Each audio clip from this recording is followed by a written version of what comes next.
Rumah Sakit Umum Pusat Fatmawati terletak di Cilandak Barat, Jakarta Selatan.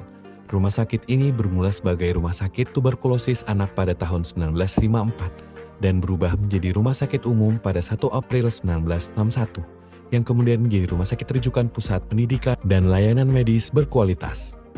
Visi RSUP Fatmawati periode 2025 hingga 2029 adalah menjadi rumah sakit bertaraf Asia yang memiliki pelayanan unggulan dengan pertumbuhan berkelanjutan. Untuk mencapai visi tersebut, RSUP Fatmawati mengemban beberapa misi. Yang pertama, menjadi rumah sakit unggul dalam layanan ortopedi di kawasan Asia Tenggara. Yang kedua, meningkatkan kegiatan research and development, penelitian dan pengembangan. Yang ketiga, menjadi rumah sakit pengampu Center of Excellence untuk program prioritas dan unggulan.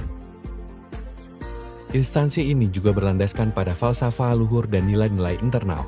Falsafah, bertakwa kepada Tuhan Yang Maha Esa, menjunjung tinggi nilai kemanusiaan, mengutamakan persatuan dan kerjasama, menjaga keseimbangan dan kelestarian lingkungan, serta kebersamaan dan kesejahteraan bersama. Nilai organisasi, proaktif dan berakhlak. Berikut adalah struktur organisasi RSUP Fatmawati berdasarkan peraturan dan dokumen resmi. Setiap direktorat membawahi beberapa bidang, bagian, dan seksi, serta mendukung berbagai instalasi pelayanan seperti IGD, instalasi rawat jalan, laboratorium, apotek, instalasi bedah, instalasi gigi dan mulut, dan sebagainya. Sebagai peserta pelatihan dasar CPNS Kementerian Kesehatan yang bertugas sebagai dokter spesialis bedah mulut di RSUP Fatmawati Jakarta, saya memiliki kedudukan dalam jabatan fungsional dokter spesialis. Jabatan fungsional ini menuntut saya untuk memberikan pelayanan medis spesialistik, melakukan tindakan pembedahan pada rongga mulut dan maksilofasial, serta menjalankan fungsi pendidikan, penelitian, dan pengabdian masyarakat sesuai standar profesi kedokteran gigi. Di unit kerja pelayanan bedah mulut, tugas pokok dan fungsi saya meliputi: pertama, pelayanan medis, yaitu melakukan diagnosis dan tata laksana kasus bedah mulut seperti odontektomi, fraktur maksilofasial, infeksi odontogenik, tumor jinak mulut, hingga manajemen trauma wajah. Menangani kasus gawat darurat di IGD yang berkaitan dengan bidang bedah mulut. Yang kedua, pelayanan penunjang, memberikan konsultasi interdisiplin dengan bagian lain seperti penyakit dalam, anestesi, THT, dan lainnya. Menyusun rencana perawatan yang terintegrasi dengan tim medis multidisiplin. Yang ketiga, administrasi dan manajerial, melaporkan rekam medis dengan akurat, berpartisipasi dalam pertemuan unit dan penyusunan SOP pelayanan. Jenis layanan yang diberikan yang pertama yaitu layanan rawat jalan berupa konsultasi dan tindakan sederhana bedah mulut. Yang kedua, layanan rawat inap berupa operasi mayor, manajemen infeksi berat, trauma wajah. Yang ketiga, layanan gawat darurat yaitu penanganan perdarahan, fraktur rahang, dan airway obstruction akibat trauma ataupun infeksi.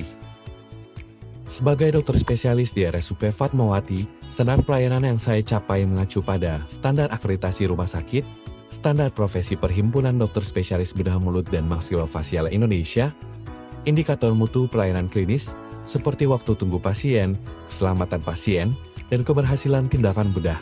Yang terakhir, standar pelayanan publik Kementerian Kesehatan, seperti cepat, transparan, non-diskriminatif, dan berorientasi pada kepuasan pasien. Untuk mendukung tujuan RSUP Fatmawati sebagai rumah sakit rujukan nasional dan pusat pendidikan, saya akan meningkatkan mutu layanan klinis dengan berpegang pada evidence-based medicine. Aktif dalam pengembangan SOP dan clinical pathway agar alur pelayanan lebih efisien. Berpartisipasi dalam program pelatihan tenaga kesehatan untuk memperkuat kapasitas sumber daya manusia. Menjalin kolaborasi lintang bidang agar pasien mendapat pelayanan komprehensif. Saya memilih untuk tetap menjadi ASN karena pengabdian kepada bangsa dan negara, khususnya dalam peningkatan derajat kesehatan masyarakat, kepastian karir dan perlindungan profesi yang lebih terjamin melalui sistem merit, kesempatan berkontribusi dalam pembangunan nasional melalui pelayanan publik di bidang kesehatan. Dorongan idealisme, menjadi ASN berarti bekerja bukan hanya demi individu, tetapi juga demi masyarakat luas. Dari perspektif manajemen ASN, Saya harus bekerja berdasarkan sistem merit. Artinya karir dan promosi akan saya raih melalui kompetensi, kinerja, dan integritas bukan kedekatan pribadi. Penting untuk menjaga netralitas ASN, profesionalisme, serta akuntabilitas dalam sistem layanan medis. Fokus pada pengembangan kompetensi berkelanjutan baik melalui pendidikan, penelitian, maupun pelatihan. Dari perspektif Smart ASN, yang pertama, integritas, menjaga kepercayaan pasien dan instansi dengan bekerja jujur. Yang kedua, nasionalisme, menempatkan kepentingan negara di atas kepentingan pribadi. Yang ketiga, profesionalisme, mengasah kompetensi klinis dan manajerial sesuai perkembangan iptek kedokteran. Yang keempat, berwawasan global, mengikuti standar pelayanan kesehatan internasional.